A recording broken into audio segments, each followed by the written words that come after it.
So the parents and the students have ability to do some sort of oversight, but it should not be needed. And so I don't care how you could have experienced something horrible that day and you just lost it. You shouldn't come to school that day, because your job is to be the rock, the solid person in the student's life.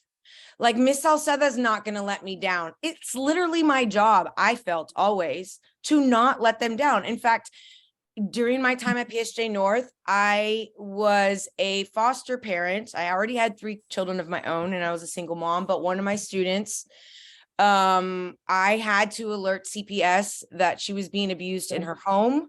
And rather than place her with strangers, there is a Texas law that allows for students, because we are parentis in loci and local. So and in Latin, what that means is that we are parents in the location.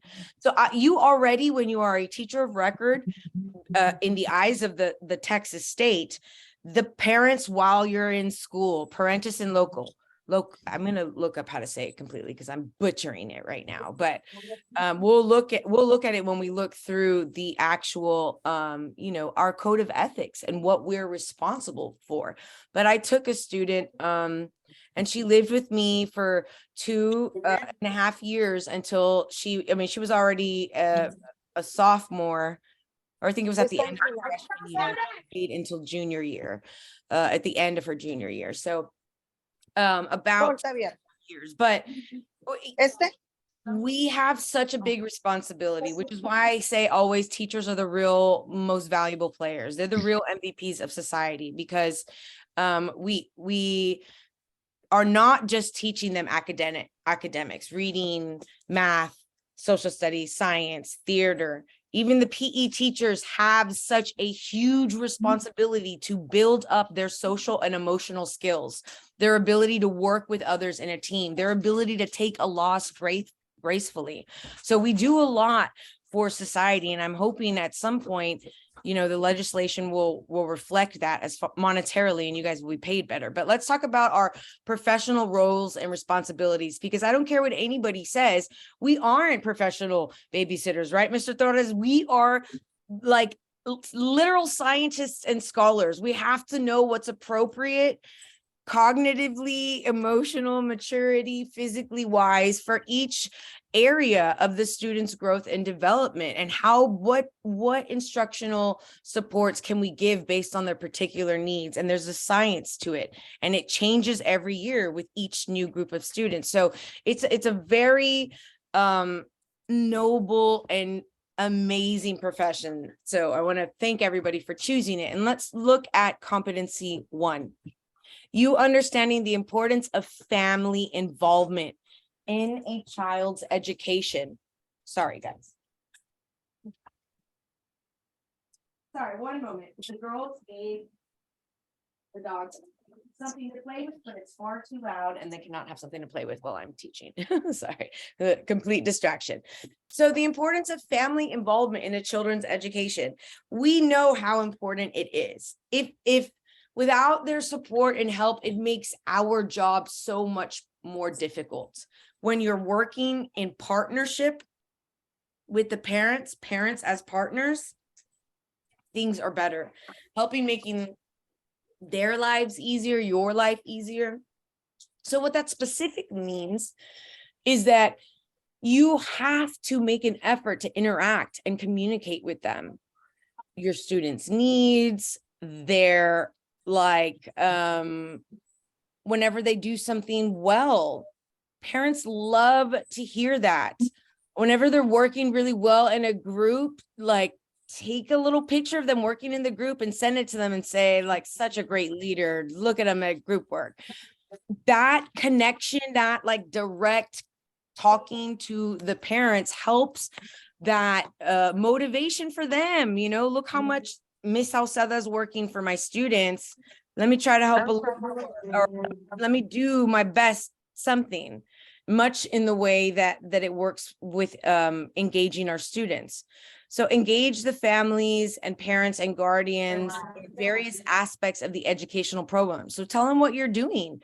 This 6 weeks, we're doing this, and this, and Javier is super good at this. So I'm very excited.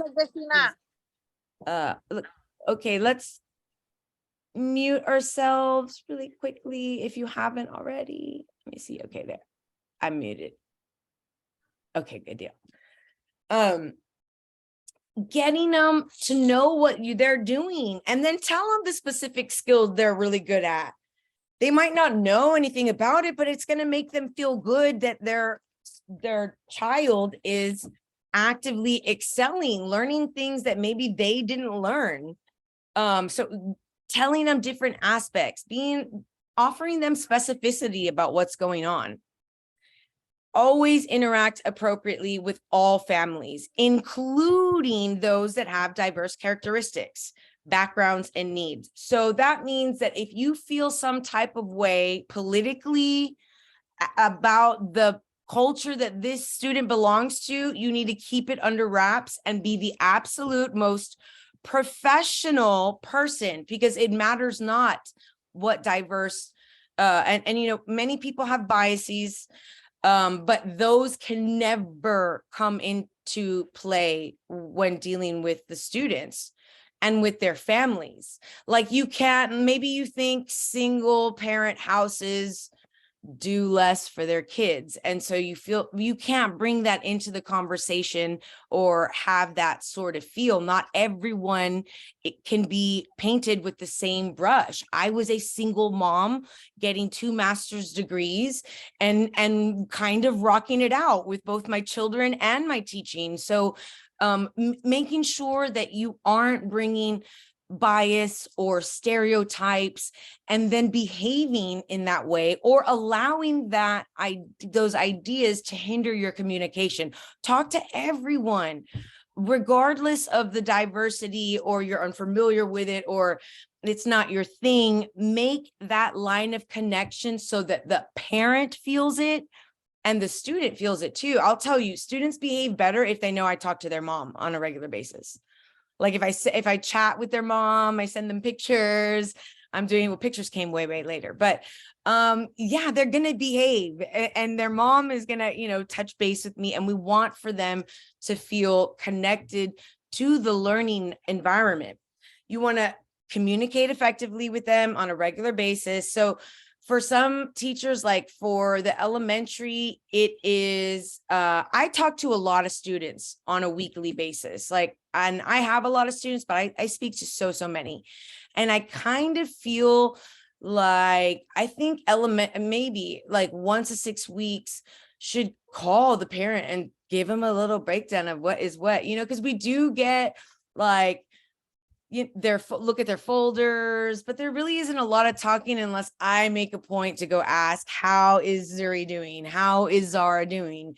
And so it's nice to hear, and they're always doing really well, which is why I don't hear anything. But it is nice to hear the other stuff, about what's going on the day-to-day. And so you'll be surprised. Get them interested, get them involved, have them come volunteer.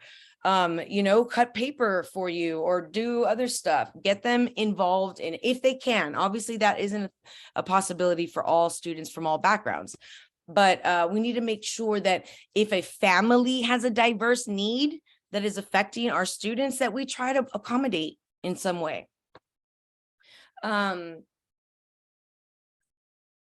Responding to their concerns. If a parent asks you for something, like, hey, can Susie sit in the front of class? I know you have a seating arrangement, but she gets distracted easily. And if you say no, that is the wrong answer. Like, she is voicing a particular need based on the student's particular need and what the parent knows of. And so our needs would never supersede the needs of our students. It's always the need of the students first, then the parents, then your colleagues, and at the very last, it's you that you take into consideration as a teacher. And it really is that way. So we're just doing a whole bunch of things, bringing a whole bunch of people together to meet the goal of our students growing, that whole student development, cognitively, physically, emotionally, socially, so that they do go, because the point of education is to raise a citizenry that is competent, that is analytical, that has oral language proficiency, that is, kind and courteous and work on a team and can lose gracefully, and then not allow that to divert their goals, right? And that they risk it again to complete it. And those sort of things, we are tasked. The Texas teachers are tasked with building all of that to make sure that it happens, because there is no law or regimen or recipe on the family end, and we have the bulk of the responsibility. Conducts effective conferences with parents, guardians, and other legal caregivers. You never want to be on the negative, right? And this is me, and I know that my kids are, sometimes a pain, but a couple of times I have contacted the teacher to talk about a certain issue that my son or daughter brought to my attention that concerned me. And then when I'm bringing up this issue, you bring up something about their behavior that I've never heard of before, and that you've never sent home a note, and this is the first time I'm hearing it. I don't do that. You want to listen to whatever complaints the parents or concerns they have. Don't come at them, well, your son likes to talk to other people when we're transitioning. Okay, well, this is the first time I'm hearing it. And I'm here to talk about the fact that he asked for a little bit more time because he's left-handed and barely learning to write, and math facts he's erasing on the dry erase board. And you told him too bad, so sad. That's what I want to talk about. You can make an appointment on another day to talk about talking. So come to the parents with positivity, even in a negative situation, because you're on the same team, and say, listen, I have had difficulty with a little bit of difficulty with Nate. He is such a strong and amazing leader. And but I need to find a way to hone in that energy, because when we're transitioning, so what suggestions would you put the onus on them? Say, don't make it, well, Nathan talks during transitions, and so it really is an issue for class. And that might be the case that it is, but you are not going to have the parents be helpful to you if you come at them in that way. You want to, and none of our students are inherently bad. I've never met, and I have had thousands. And I even had students that one time I was pumping gas, and a student worked at a gas station here in San Antonio. I had been in the Valley and moved away, and I'd moved back. So they were already an adult, but I taught them in the 8th grade, and I remembered them. I remember their face. They looked just the same, only older. And he said, oh, I was a bad kid. And I had to laugh, because this poor guy thought he was a bad kid. I said, no, you weren't. I don't know who told you that, but you were fantastic. Was he kind of talkative a little bit and rambunctious? But so these kids are still kids when they're with us. And they take what we say to them to heart. Their families, take what we say also. And so we need to effectively use communication, and have them know, I am not an adversary. I am a team member, because I am on team build up your son or daughter. And I always made it known with my parents, we're on the same team. I measure my success on your son or daughter's success in all aspects. And I took that very personally. I wouldn't just check their progress reports for my class. I wanted to know how they were doing in all classes. If you have an A in my class, but you're failing science, I want to know what's going on. What is going on? There is no reason you should be failing science. And I'm going to talk to you about it, even though I'm not your science teacher, because my job is a whole group, a whole child's effect. Providing families with support. And this is something that often, boys, I'm sorry, guys. This is oftentimes something that special ed does, especially, when they, need support groups and other therapeutic or creative outlets for students with disabilities.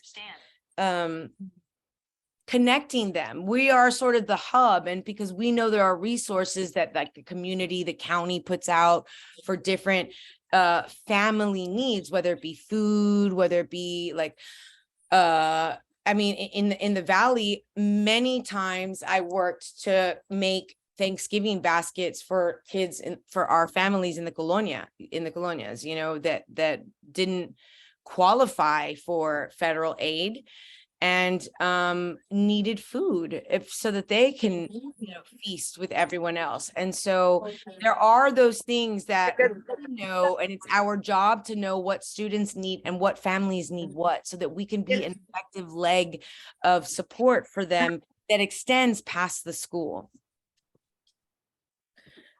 You know, if a student didn't have insurance, very often the counselor or the nurse or even the teacher will get them connected with, you know, county or state health resources, interagency resources. But it is our job by law. Competency 12. So this was about communication with families, parent involvement. That's what competency 11 is mostly about. So when you read a scenario and it's asking you about family, parents, you know, caregivers, that you need to make sure you are applying all of this, that you're conducting yourself and engaging in this positive manner, never coming at the parents negatively. Competency 12 is about your interaction with the other professional members of the educational community, with all the other teachers, with teachers from other you know, with junior highs. If you're at the elementary, sometimes you have to work and plan so that you can vertically align your curriculum. So you plan elementary plans with middle school plans with high school, so that their curriculums are indeed aligned to the TEKS and to what they need to know. So it is our job, and it says right here, vertical teaming, horizontal teaming, team teaching. I love team teaching. Oh my goodness, it was so fun when I team taught. Mentoring, you have to be able to, and then for special ed teachers, you go out even outside the educational profession, and you have to gather information from the psychiatrists, from the speech pathologists, from all of the teachers that the student has, you know, with the ARD team, so that lots of discussion, and you need to be able to effectively communicate and interact with these people and participate in various types of professional activities. There is no stop to our knowledge.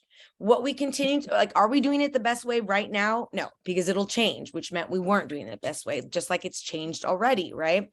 We didn't used to do science of teaching reading, and now we know we were kind of teaching reading in a more difficult manner prior to science of teaching reading. And I was trained by the state in Austin with a whole bunch of professors, and before I wasn't I wasn't sold on it completely, but now that my 7 and 8-year-old, they have been going through the training of science of teaching reading, and they read so much better than my 3 older kids who didn't have that extra focus on those particular scientifically researched areas.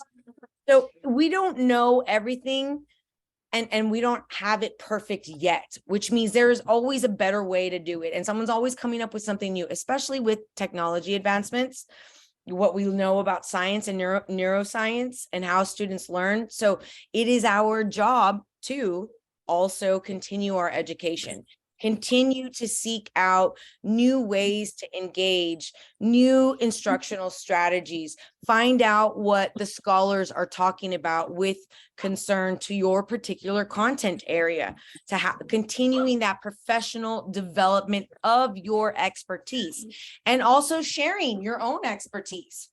So interacting professionally or appropriately with other professionals during all of these school community events, maintaining supportive cooperative relationships with professional colleagues, and collaborates to support student learning to achieve campus and district goals. So if the district has a goal for the students to do more cross-curricular activities, what would be the most appropriate response for the teachers to do? Well, they should pair up cross-curricular and collaborate to make a lesson that includes both or one or more content areas. So the correct answer on the exam is always going to be the teacher doing one of these things. They'll be participating or using resources and support systems effectively. Mentors, support services, state initiatives, universities to address professional development. So you can have a mentor teacher or know a teacher. It can even be young. The amazing teachers are not always the veterans. Sometimes new teachers come in and they're just good at what they do, and they have all these ideas and they've studied their content area. So finding resources on your campus and utilizing it, finding your Region 1 service center, or in the Valley, it's Region 1. And I think it's like Region 20 up here. The TEA has different initiatives, different grants, different professional developments that they have via Zoom that you can take to increase your knowledge on how to better support our students. So doing that is always going to be best response. So knowing the roles and responsibilities of your specialists and other professionals in the building and the district level. So your department chair, what do? They hold the department meetings. They make sure they assess like I'm sorry.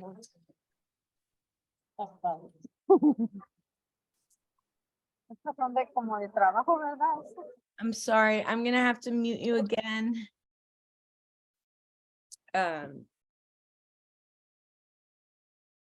Your principal, board of trustees, curriculum coordinator, technology coordinator, special education professional, knowing who they are and what they do and how they, how you would not use them, but how you interact with them, throughout the year and in support of your students. Recognizing characteristics, goals, and procedures associated with teacher appraisal, and uses appraisal results to improve teaching skills. So our appraisal system, and I'm going to go to our login area and go to T-test. So the T-test has dimensions. Oh, wait, I can't even go in and look at it. Let me go and do this because that's our appraisal system, and everyone should have gone through what T-test is. I'm going to look at the rubric for T-test.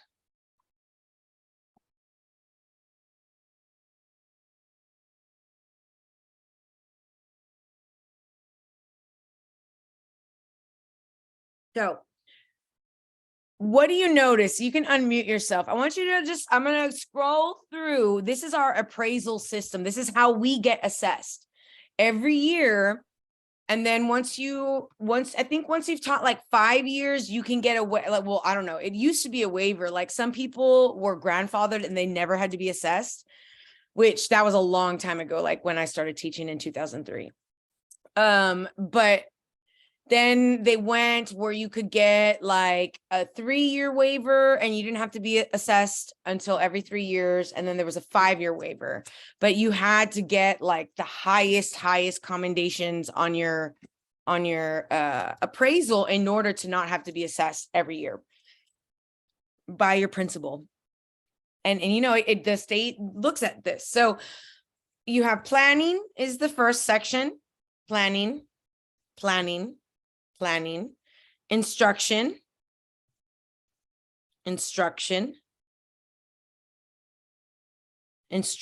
having to do specifically with communication. Are you noticing that this is domain 1 and 3? It's everything in domain 1 and 3. Everything for planning, what you should be doing in your standards for planning with instruction and assessment, and your implementation, the communication. with your student, differentiation with your student, monitoring and adjusting your instruction, that responsive instruction. You are responding to the needs of the students actively. That's always best practice. Changing what you're doing based on the needs of your student, not changing the whole shebang, but adapting, monitoring, and adjusting. To be distinguished, you have to systematically gather input from students, that data, assess them in order to monitor and adjust instruction, activities, or pacing to respond to differences in students' needs. Adjusting instruction and activity to maintain student engagement. Using discrete or explicit checks for understanding. Discrete is like they don't know that they're being checked. Explicit means raise your hand if you got question 4 correct. And then now they know they're that's an explicit, very obvious check for understanding through questioning and academic feedback. So if you were improvement needed, you rarely utilize. There's no monitoring, there's no adjusting of what you're doing or saying or teaching. And we have to be monitoring and adjusting as needed. So here's domain 2, classroom environment. And this is what most Texas this is what the state of Texas recommends and sort of forces us to be appraised by. When I started, it was called PDOS, and it was nothing like this. This one is better because it does make you write your goals. Like, it makes you focus based on your appraisal. You do a pre-assessment and you do a post-assessment.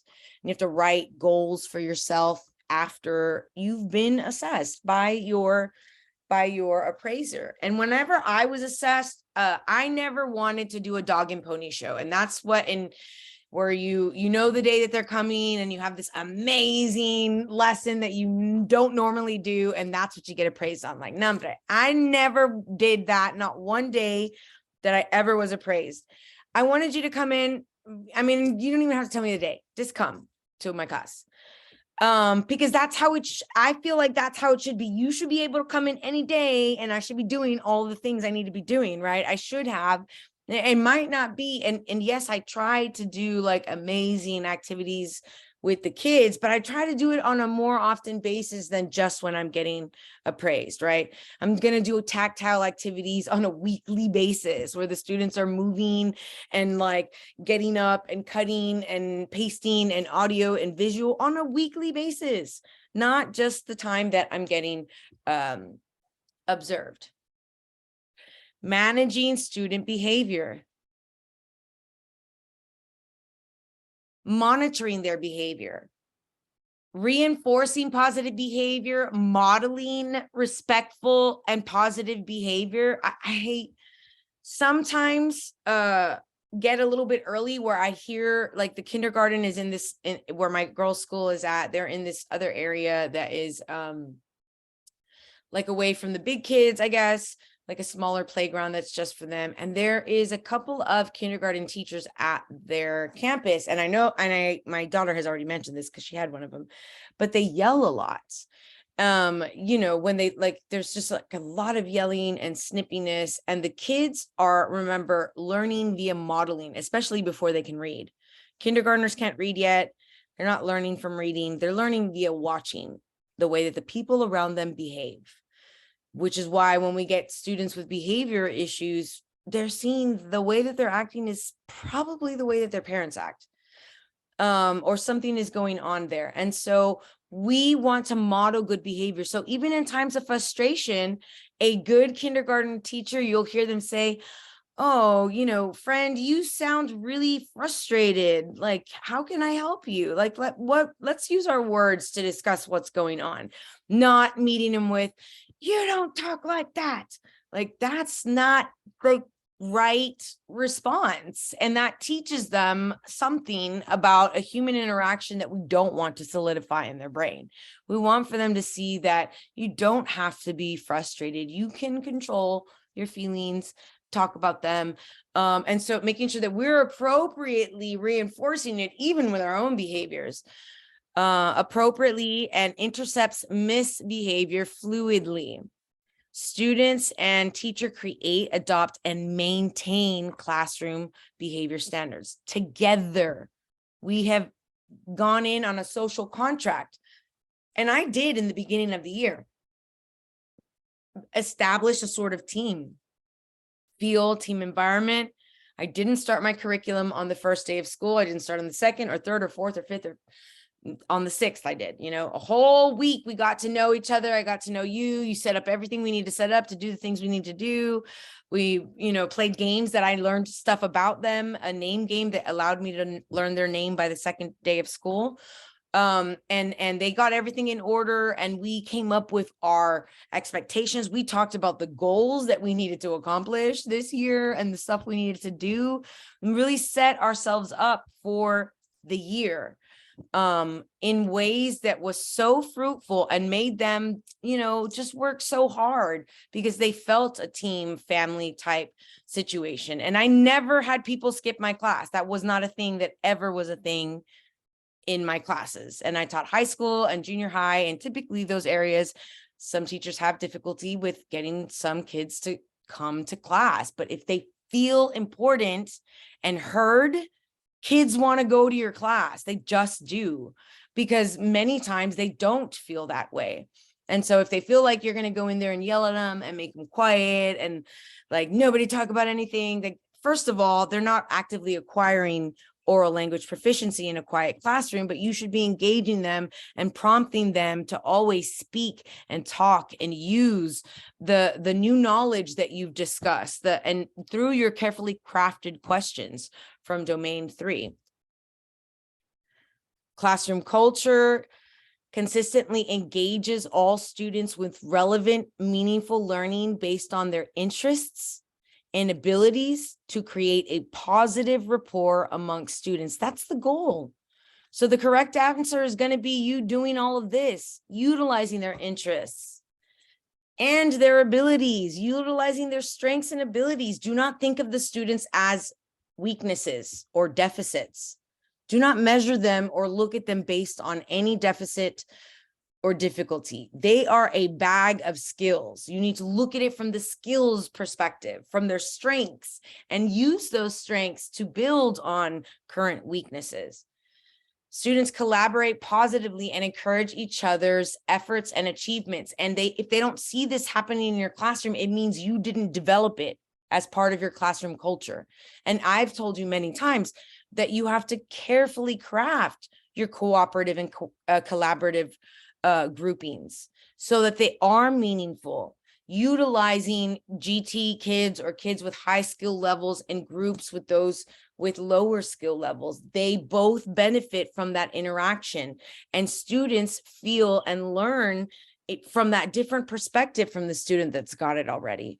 My daughter often is used to help students, and it helps her internalization of that content area. She becomes more of an expert every time she explains and works with someone who doesn't understand it.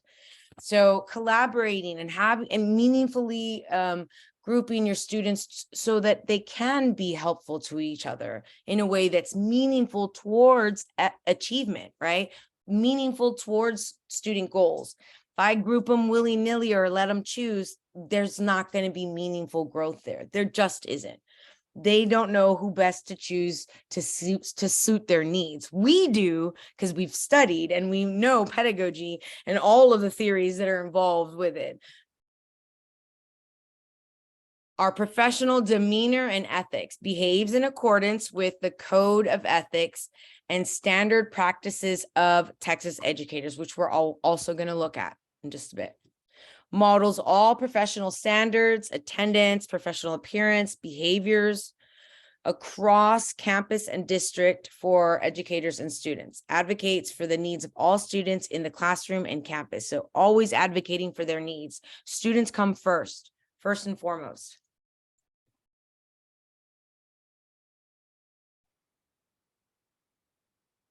Goal setting. We ask that our students goal set. We want them to set goals for themselves and achieve them. And we know, and the reason we do that is we know it's important. You can't grow unless you set a goal and then reach for it. Go take the steps towards it. And we know that we must always become better because we can never be perfect.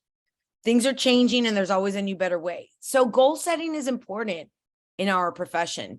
Really thinking about, what do I want to learn more about and get better at? Like what aspect of teaching? And you don't have to learn it all in a day. Every year, set new goals for yourself. I want to be more engaging, I want to get more critical with my, questioning, more thoughtful with my questioning. There are experts in each of these areas that you can seek out and build from. So consistently setting, modifying, and meeting short and long-term professional goals based on your self-assessment. It's so important that we self-assess. What do we say about our students? That they need to self-assess. That's what our goal is for them, because we know it's really important that they'll be lifelong learners if they self-assess. If you self-assess and you're honest with yourself and you're like, what do I really need help with? What can I be better with to make my students' learning experience better? Because that's the goal.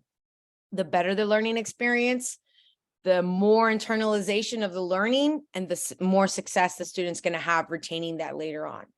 The better job you did. So we need to be setting these goals for based on our self-assessment, our reflection, even peer and supervisor feedback, and not take things personally when people suggest there might be a better way of doing it. Because at the end of the day, it's not about us or our egos. I am not perfect. I had many amazing teachers tell me better ways of doing things. I'm so grateful because it made my life easier and it made my students better. And it made, it's just taking everything and, using what you want and you can, and, letting the other stuff just go.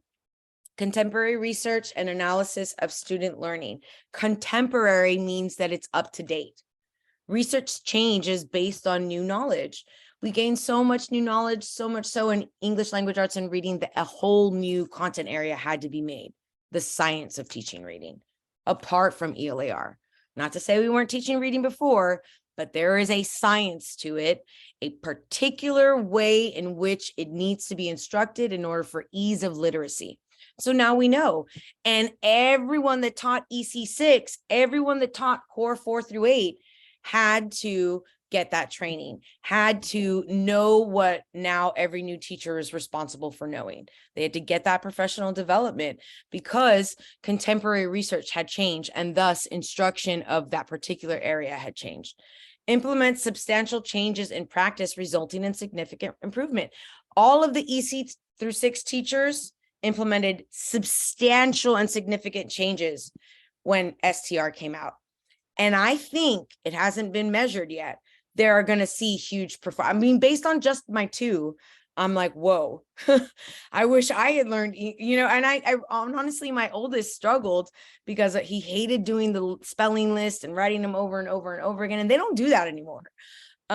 So yeah, I kind of wish we knew what we know now sooner. Try to lead. If you're a distinguished person, you're leading colleagues collaboratively in and beyond the school to identify professional development needs. Like maybe you saw, man, we see this is an area of need for all my kids, and you bring it up during their department meeting to try to better help the entire department. This makes you distinguished in this area. Seeks resources and collaboratively fosters faculty. So you're working again, sharing resources, seeking out resources, develops and fulfills school and district improvement plans through professional learning communities, grade or subject level team leaderships, committee, so that you participating in these things. Each of your campus has an improvement committee. The district has an improvement committee. Join them, be a part of what needs to be done. Like get involved in the higher ups. Just because you're a first year teacher doesn't mean that your voice isn't important. Go in and say like, how can I sit in on like the community improvement or the campus improvement or campus leadership, whatever the case may be. There's always something going on, and we're always looking at ways in which we can improve. There's whole committees on it at the campus and district-wide level. School and community involvement. So, You demonstrate leadership with students, colleagues, and community members in the district, school district, and the community through effective communication and outreach. Again, being a leg of support, you know, for all areas of student life, home, community, campus. You are the go-to all. So this is what you get assessed with, right? The appraisal, and utilizing what you get back from that to improve your skills. Here are our ethical and legal requirements related to special education, students and family rights, student discipline, equity, child abuse. You must adhere to those. You have to also know the difference between copyright, fair use, data security, privacy, and acceptable use policies. They're different. Acceptable use policies are created by the district. It's what's acceptable to use on the internet in their district. And each district has different acceptable use policies.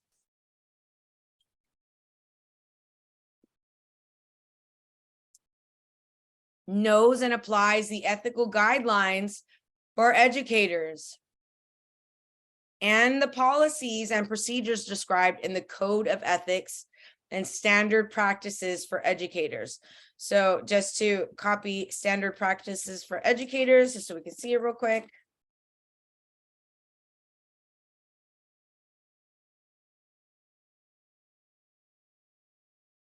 Standard practices. And these are just like common sense, okay? You're not gonna, an educator shall not intentionally, knowingly, recklessly misappropriate, divert, or use monies, personal property, or equipment committed to his or her charge. I mean, obviously for financial gain. So don't sell your class computer. These you can look at later or look them up. No inappropriate physical mistreatment, neglect, abuse of a student. So when we were looking at this lady saying she wasn't going to feed them, that is against our code of ethics. Right then and there, she's fired, period. She violated the code of ethics. She wasn't in Texas, but I'm pretty sure they have the same code of ethics for, you know, educators. So she broke the law. This is the law. It would be against the law for us to do any one of these things. It is the education code. It is the law.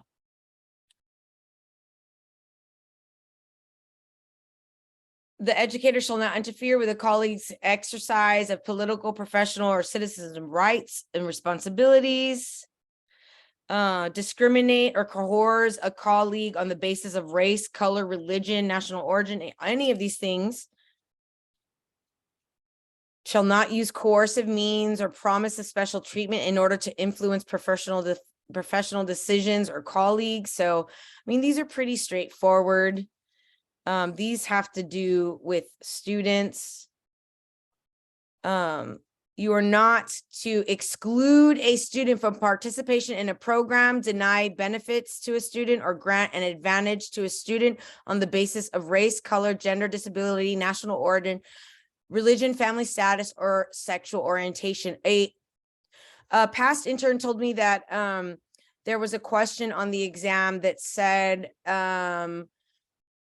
you know, some students don't have, like, from a low socioeconomic area, don't have the ability to go to all of the colleges that cost a lot of money. Like, what is the most appropriate response for the teacher?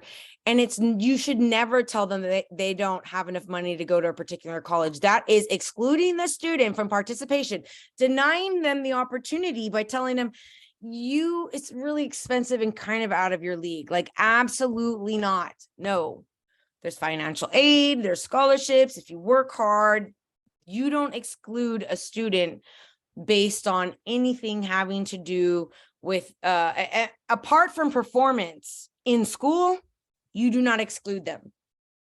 If they have all Fs, well then, yeah, they don't qualify. You're not going to get in there. You have all Fs. We need to work on your school. You don't exclude them based on anything, family status, money status, sexual orientation, religion, nothing.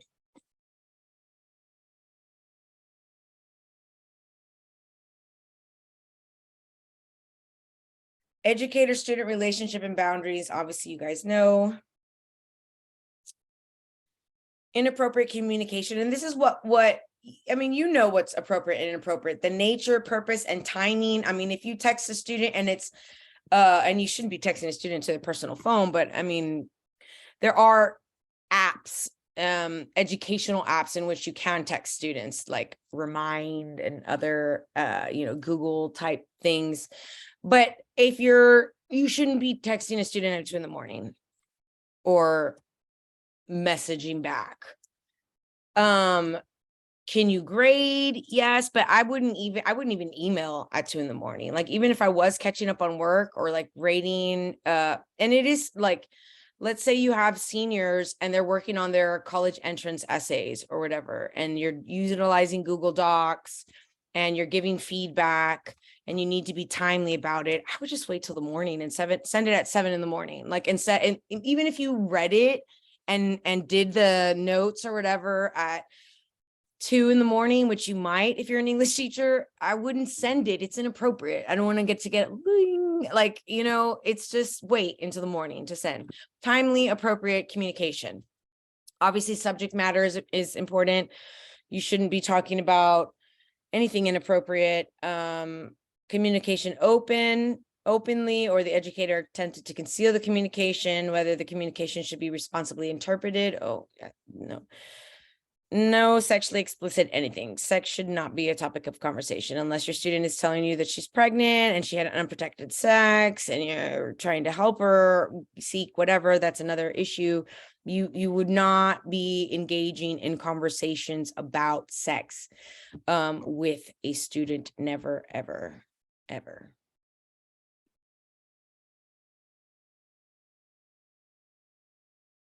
Following procedures and requirements for maintaining accurate student records. Okay, records are so important. Not only is it our job and it's the law, but it also protects you. Keeping accurate records protects you. If a student has been tardy or, a lot of times, but you didn't write it down, and, now they're coming and saying that it never happened, or you write a referral and you never documented it. So documentation is important. And, making sure, even documentation of their behavior, if they are getting out of their seat or calling out other people, keep a record daily, like you called out people or yelled at people twice today, keep that log so that you can talk to the parents and have like real tangible, like, records to back up your coming and saying like, oh, I'm having difficulty with this student, with your son during this time, and this is what's going on. You want to have the records there that you have been working at and for a better resolution. Understands the importance of and adheres to required procedures for administering state and district mandated tests assessments. It's very important that you follow all of them, and you'll go through extensive training every single year to administer the same type of tests over and over. And I administered myself in my teaching profession, the TOS, the TAX, the EOC, and the STAR now. So that's where we've gone.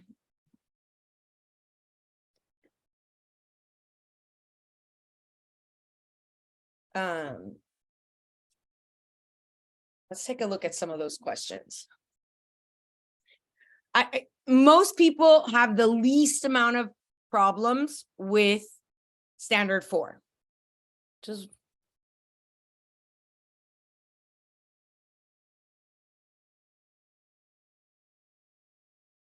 okay, here we are. Let's take a look at this one. Mr. Torres, would you like to read this question for us? And then we'll identify keywords and phrases. These ones are not so challenging. All right, so number 17. Which 3 of the following topics are most appropriate for a beginning teacher to discuss with the mentor. Do you want me to read the answer choices as well? Sure. All right, so for letter A, the school's attendance and tardiness policies. B, specific detail of a student's home environment. C, clarification of a topic discussed at a family meeting. Or D, method for starting after school tutoring for struggling student. So the first thing I'll underline is most appropriate, and then beginning teacher. Right. So it's a beginning teacher. And whenever they say most most appropriate, it's because they might have given you more than one. And actually, how many have they given you in this case? Yeah. No, how many have they given you? It's important that you notice. 3. Thank you. Sometimes they'll say, don't fall for these. It say, give 4 this, give 3 this. They said 3 most appropriate. So they gave you 3. They already told you, I gave you 3 most appropriate. The other one say most appropriate and don't tell you 3 or more. That's because they gave you 1 or more appropriate. So you have to use the particulars. And we have that it's a beginning teacher and we're discussing it with a mentor. We need 3 things that are appropriate. Which one of these is inappropriate? B. B, the specific details of a student's home environment. This is not necessary or appropriate. The mentor does not have that student, it could change. Like if you had a very difficult situation and you needed clarification, you could provide some details, but it wouldn't be the most appropriate thing. The most appropriate thing for you to talk about with your mentor would be, procedural things within pedagogy, not specific of students, because they have a right to privacy. And if their dad is in jail and their mom just got arrested, then you don't need to be out there talking about it with everybody under the sun. It's not appropriate. If you have questions with like how to handle it, maybe I see some sort of something, but as a means of just discussing, no.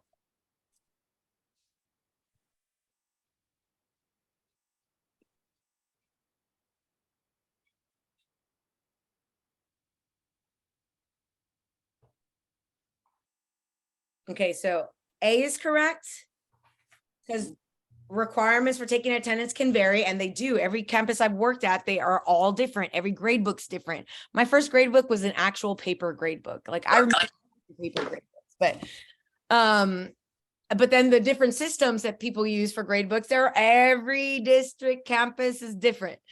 So not every campus, sometimes districts have like everybody uses the same thing, but I've seen different campuses use different grade books, which is confusing. C is also correct because your mentor teacher is a good source to answer any questions about where to get clarification. Mentor teachers are gold in that. My mentor teacher was such a saint, Miss Payson. I should write a story about her. She was really a fantastic reading teacher. Like everybody loved Miss Payson, and she was stern and like a disciplinarian, but that didn't stop students from loving going to her class. Like she had rules and regulations and it was very orderly, but man, they talked. She brought in stuff that was interesting to them, and she got a very, special group of a population of students from the colonias to read. And she was the reading teacher and I was the writing teacher. So anyway, amazing lady, great resource on your campus. Everybody has at least one Miss Payson. D is also correct because each school has a different procedure for tutoring, and it's important to be on the same page as the rest of the campus and to be aligned with the school's expectations and policies. B, discussing personal information about a student's home environment is against FERPA, against the law, unless it pertains to helping the student. I forgot to tell you guys, I left right before we had class, I dropped my oldest son, who's 20 years old, off at his job at HEB, and we stopped to get some things for Super Bowl tomorrow before it gets too crazy. And so I had to rush back. I left my phone in the shopping cart. Wow. I know, but I didn't have time. I didn't have time to go back and get it. So I'm hoping, I mean, my son works there and I did send him a message. So I'm hoping he like went out and looked and saved it. If not, I don't know. But FERPA protects the students.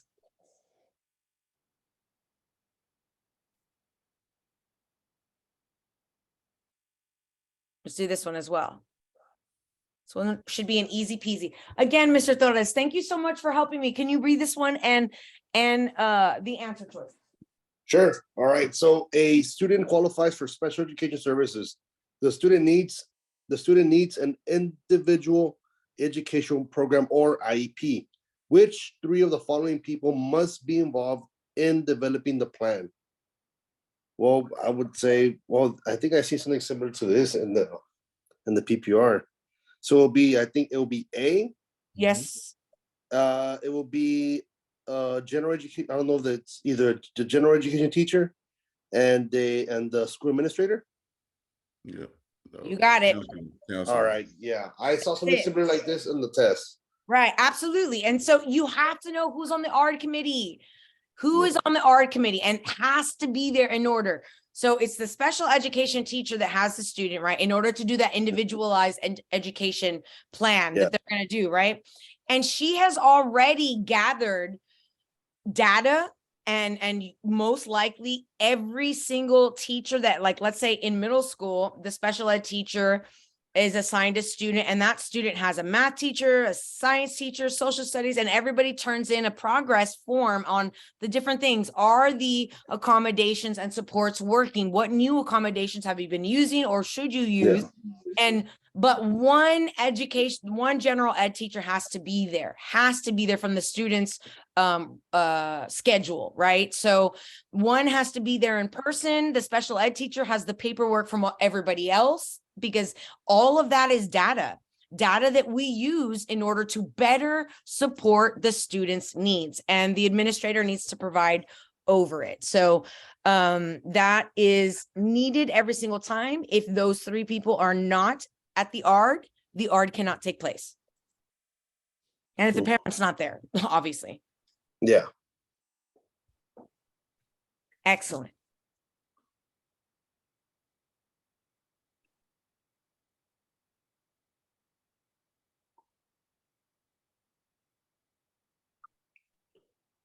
Let's take a look at this one. Number 9. It's also a domain for question. Can you hear me? Yes. Okay, I'm sorry for interrupting. The last question, the answer, it could be any of the three options, right?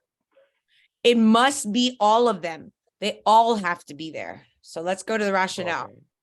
So C is correct. Wait, no. A, B, and C are correct because according to the legal, it is against the law. If those three people are not there, you can't have the meeting. It has to be canceled or rescheduled or something. Oh, okay. There has to be the special ed teacher of record for the student, a general ed teacher of record for the student, and a school administrator has to be there to assist with the writing of the IEP with the parents involved during the ARD. Right. So anytime they say that, which of the three, what was the question? Can you go back to the question, please? Yes. Which three, Okay.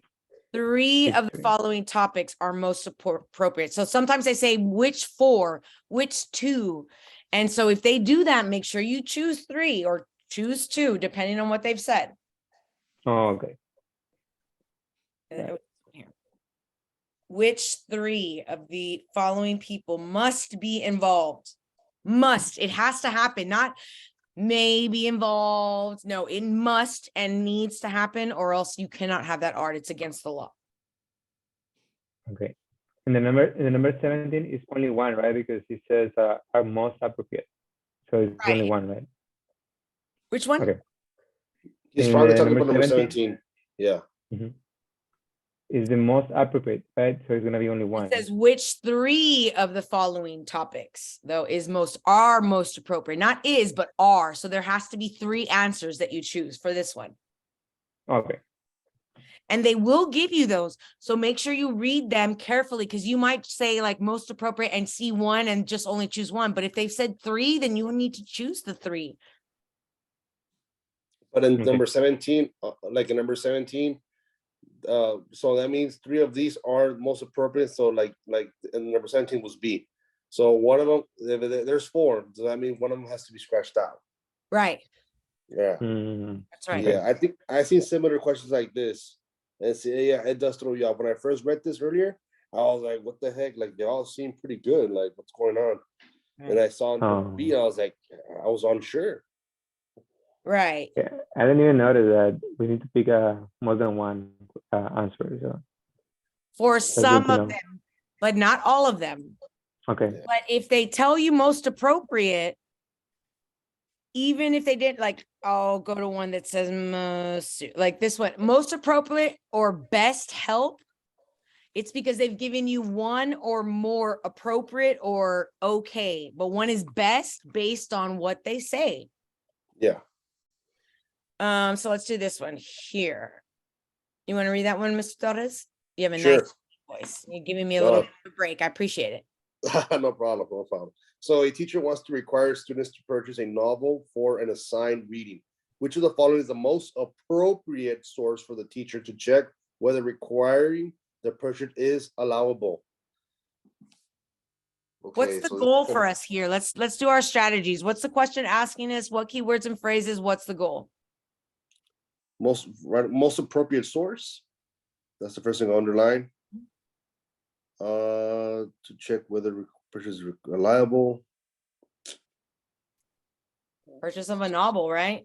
So novel. Require students. The goal is to have students purchase a novel for assigned reading. Students purchase a novel. They have to pay for something, right? I think it has to be like, it has to go with the, student code of conduct. Like, it can't be inappropriate. It has to be appropriate for the kids, right? They can't just get any novel, right? That is true. They can't get any novel, but this is about them having to purchase it. We're not talking about the content. We're just like right now, all we know is about buying it. What would be, we're looking for a source. What source of these ones would be most appropriate for us to find out if it's allowable? Is this even possible? Is it allowed for us to force students to require, remember, pay attention to the specific words, to require that students have to purchase? You can scratch off B and D, scratch those off, B and D. Right, That's and what I think. let's articulate why. Because copyright law has nothing to do with a teacher's ability to purchase something, right? Yeah. An acceptable use policy, we can scratch it out because we know that has to do with what the district decides, what's acceptable for you to use technology wise or access technology wise. And that's on a district level. And that has nothing to do with that. So then we're left with A and C. And whenever they say best, most appropriate, it's because they've given you maybe 2 good choices. So we have 2 here, Texas Education Code and the Educator Code of Ethics. Which do you think best, would be the most appropriate source for you to find out whether that's allowable or not? I'll give you a hint. It's not allowable, but where would you find out it's not allowable? A, Texas Education Code. I mean, that's what I think. Let's see. Let's Check take a it look. out. It says A is correct. And we're going to Yeah. look at the Texas Education Code right now. The Texas Education Code and district policy will show that school boards may not charge fees for textbooks. And a novel is a textbook. Anything the student needs in order to get a good grade in your class, to succeed in your class, we have to provide it. So if you want them to have a special notebook, you better have a grant to provide the special notebook because you cannot force them to purchase it. I give an example of, this has been a law for a very, very long time. So when I was in Uvalde and I was in 6th grade at Getty Junior High, or maybe it was middle school. It was Getty Middle School and Uvalde Junior High. Yeah, it was Getty Middle School. Because right there, they had a 5th grade, 6th grade campus, and then they had the 7th, 8th grade campus, the middle school. next to the high school. So anyway, that year I was a sixth grader and I was in my English language arts and reading, and my teacher wanted us to purchase this very special, like, binder of paper with folders that she had made and had for sale, and we had to buy it because it had a different section for a different thing, and she made it whatever. And so I bought it. Many other people in my class bought it. In my class, I was one of two Hispanic students. No, not one of two, but one of two Hispanic students that were able to purchase it. And everyone else that purchased it was Anglo-American. And there was a group of 5 poor Latino students in Uvalde who could not afford. And I think it was like an $8 notebook that she wanted for us to all have, everybody in her class. And so, total se quedó that my mom sent me the money and I bought it, and then we're having class and we're acting, and there's a group of kids that don't have it yet. And their names are on the board for everybody to see. And every day they don't have it, she puts a check mark next to their name. And I felt so uncomfortable because I knew, like, I just felt like it was wrong. Like, I can't afford it. It was embarrassing. Every day we talked about it. Every day I have it, they don't have it. And I talked to my mom. I told her, is there any way we can, like, buy some folders for somebody, from some students in my class? And because my father was in education, my mom was going to school at the time, but because my father was in education and he was knowledgeable, she knew that wasn't allowed.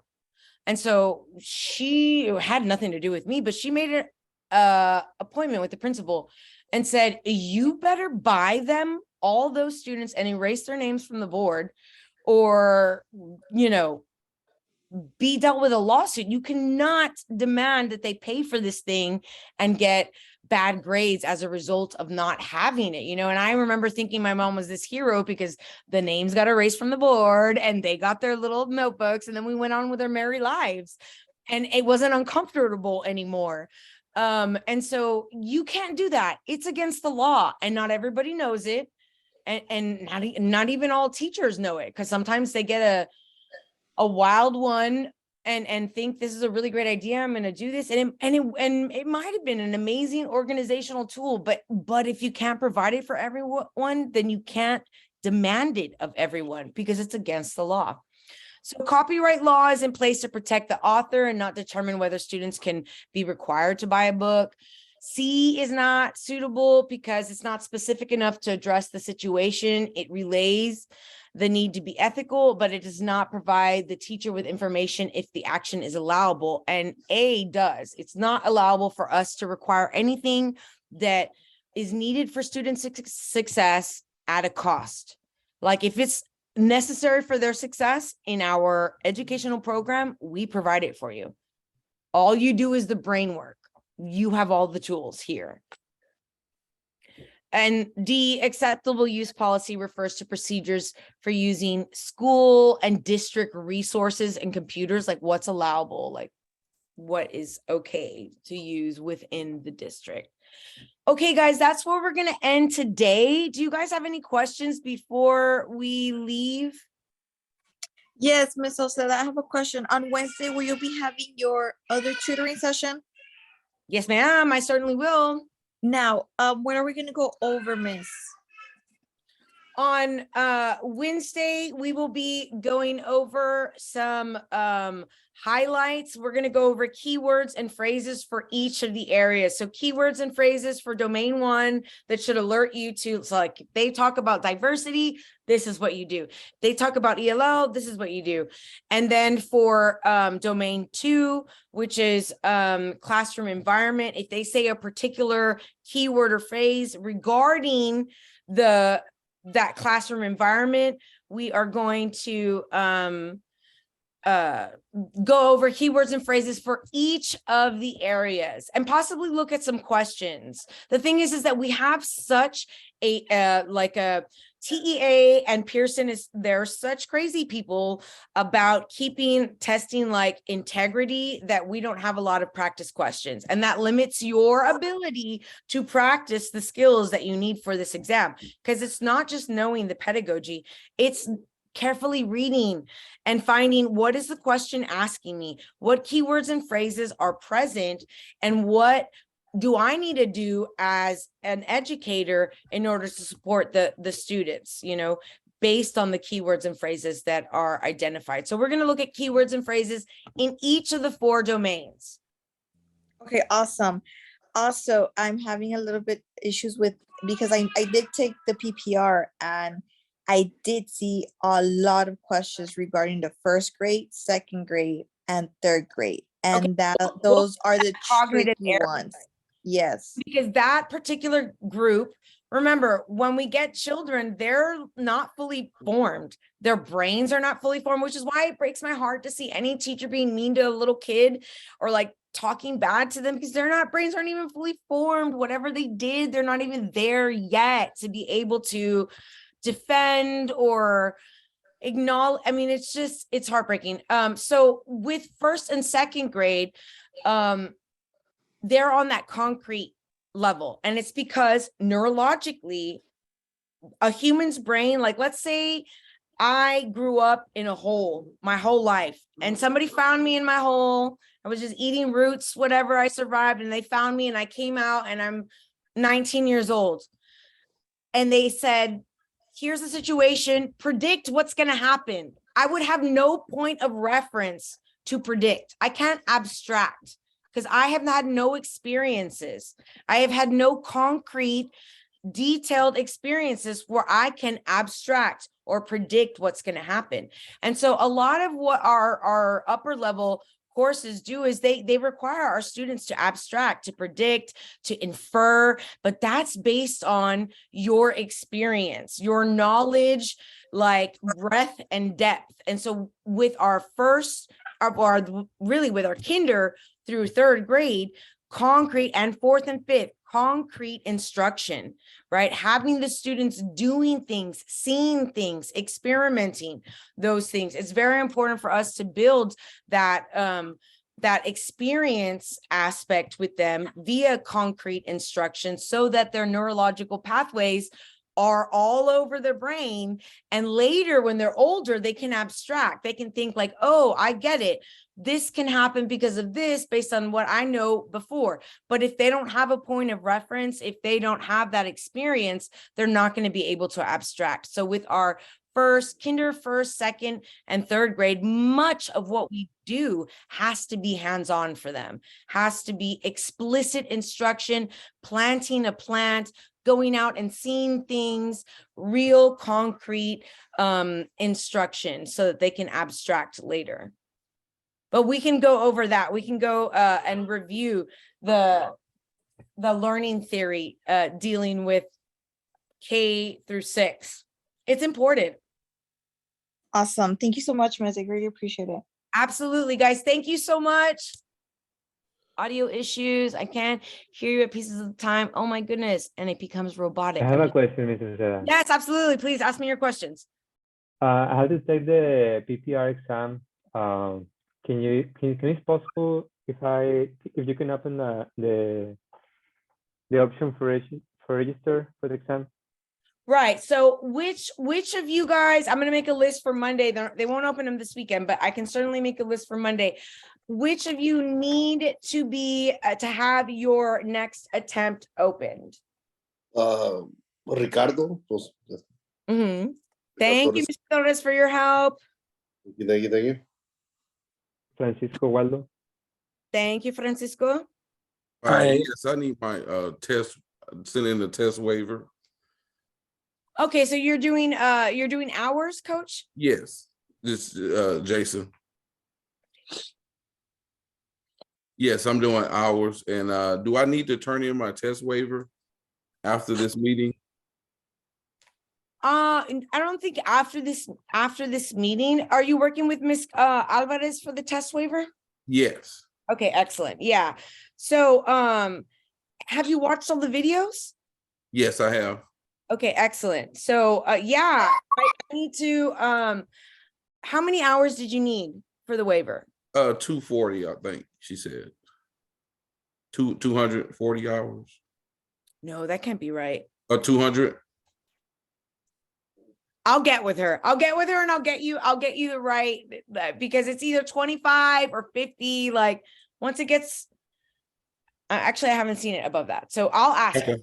Okay, thank you. Yeah, absolutely. And anybody else? I have one, two. Is Joelma Huerta?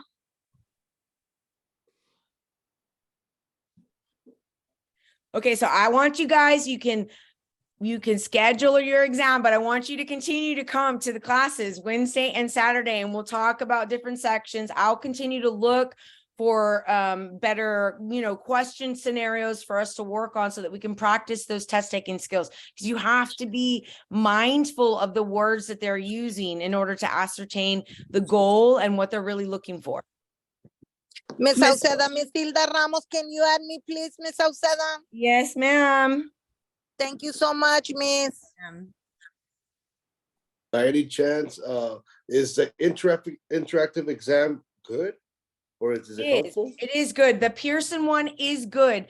In my opinion, it's the best gauge because it's Okay. made by the test maker, and its concentration of the different domains is on point with the exam. So I implore everybody to take it. Because I've taken the 240 version. So I was like, well, when I first registered for the first exam, they gave me the option to take that the interactive exam. And I was like, yeah, whatever. I already had enough practice, but I think since what you said, it's very helpful. I guess I'll give it a try. Yeah, definitely give it a try. Send me your scores so we can look at it. Sounds good. Through email. Sounds good. Yes. Sounds good.